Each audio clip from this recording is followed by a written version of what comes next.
नमस्कार, आपल्या चॅनलवर तुमचं मनापासून स्वागत आहे। आज आपण घरच्या घरी अगदी मऊ स्पॉन्जी चविष्ट रवा केक बनवणार आहोत। हा केक अंड्याशिवाय तयार होतो आणि ओव्हनमध्ये किंवा कढईत तर सहज बनवता येतो।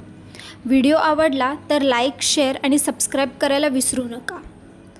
तर रवा केक बनवण्यासाठी आपण येथे घेतला आहे 1 कप रवा, 1 कप दही, अर्धा कप साखर आणि पाऊण कप तेल। सर्वात अगोदर आपल्याला साखर आणि दही मिक्स करून घ्यायचे आहे। त्यासाठी एका मिक्सरच्या भांड्यात आपल्याला साखर, दही आणि तेल एकत्र करून मिक्स करून आपल्याला बारीक करून घ्यायचे आहे आणि रवा आपल्याला शेवटी येथे घालायचा आहे। आता हे जे मिश्रण आहे ते आपलं बारीक झालेलं आहे। तुम्हाला आम्ही चमच्याने सुद्धा हलवून मिक्स करून आम्ही दाखवतोय की आपल्याला मिश्रण जे आहे ते किती बारीक हवं आहे। त्यानंतर आपल्याला त्यात रवा घालायचा आहे। रवा आपण इथे शेवटी घालतोय म्हणजे गुठळ्या होऊ नये। रवा शेवटी घातल्यानंतर आपल्याला ते पुन्हा एकदा मिक्सरचं भांडं लावून बारीक करून घ्यायचं आहे। रवा आपला इथे छानसा बारीक करून झालेला आहे। तुम्हाला आम्ही इथे चमच्याने सुद्धा मिक्स करून दाखवतोय की अजिबात गुठळ्या सुद्धा नाही आहेत। छान आपला रवा जो आहे तो बारीक झाला आहे। आता 15 ते 20 मिनिटं हा जो बॅटर आहे तो आपल्याला झाकण लावून असंच ठेवायचं आहे म्हणजे जो आपला रवा आहे तो छान फुगेल। आता आपण काही वेळ हे जे मिश्रण आहे ते झाकण लावून असंच ठेवलं होतं, तर तुम्ही बघू शकता की रवा जो आहे तो छान फुगला आहे। तर आता हा जो बॅटर आहे तो आपल्याला एका बोलमध्ये काढून घ्यायचा आहे। तर आता येथे आपलं अर्धं काम तर तयार झालेलं आहे, बॅटर तयार आहे। तर आता त्यात आपल्याला चिमूटभर मीठ घालायचं आहे, 1 चमचा व्हॅनिला इन्सेन्स घालायचा आहे आणि आपल्याला हे बॅटर छानपैकी मिक्स करून घ्यायचं आहे। येथे आपल्याला थोडीशी इलायची पावडर सुद्धा घालायची आहे आणि मिक्स करून घ्यायचं आहे। त्यानंतर 1 टीस्पून बेकिंग पावडर आणि अर्धा टीस्पून बेकिंग सोडा आपल्याला इथे घालायचा आहे। 2 ते 3 चमचे आपल्याला इथे दूध घालायचं आहे आणि मिक्स करून घ्यायचं आहे। त्यानंतर आपला जो बॅटर आहे तो केकसाठी एकदम परफेक्ट रेडी झालेला असेल। दूध घातल्याने केक जो आहे तो मऊ आणि स्पॉन्जी होतो आणि बेकिंग पावडर आणि बेकिंग सोड्यामुळे केक जो आहे तो आपला छान फुगतो।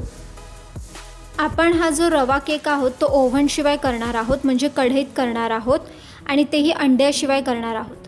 त्यामुळे हा जो व्हिडिओ आहे तो शेवटपर्यंत नक्की बघा। बॅटर आपला छानसा मिक्स करून झाल्यानंतर तयार झाल्यानंतर आपल्याला जो केकचा साचा आहे त्यामध्ये तो बॅटर टाकायचा आहे। केकचा जो साचा आहे त्याला आम्ही अगोदरच ग्रीस करून घेतलं होतं। आता आपल्याला त्यावर डेकोरेशनसाठी वरून टूटी फ्रुटी टाकायची आहे।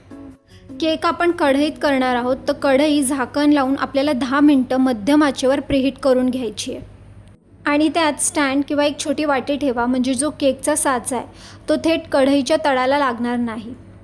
केकवर तुम्ही तुमच्या आवडीनुसार सुद्धा ड्रायफ्रूट्स, काजू, बदाम घालू शकता। आम्ही ते टूटी फ्रुटी वापरलेत। आता आपल्याला झाकण ठेवून काही वेळ केक बेक होऊन द्यायचा आहे। रवा केक रेडी होण्यासाठी जेमतेम 30 ते 40 मिनटं लागतात। आपला केक रेडी आहे की नाही हे चेक करण्यासाठी टूथपिक किंवा सुरीचा वापर करा।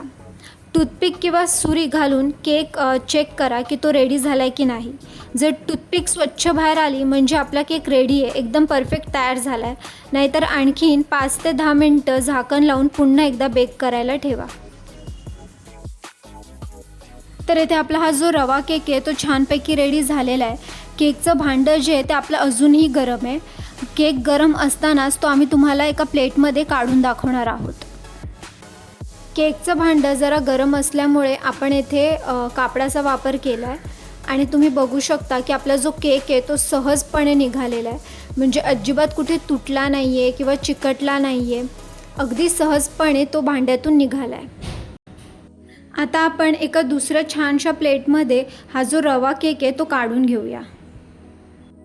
तर इथे आपला हा टेस्टी, फ्लफी आणि सॉफ्ट रवा केक रेडी आहे। तुम्हाला ही रेसिपी कशी वाटली ती कमेंट करून नक्की कळवा आणि घरीसुद्धा हा रवा केक नक्की ट्राय करून बघा। व्हिडिओ आवडला असेल तर लाईक, शेअर आणि सबस्क्राईब करायला विसरू नका।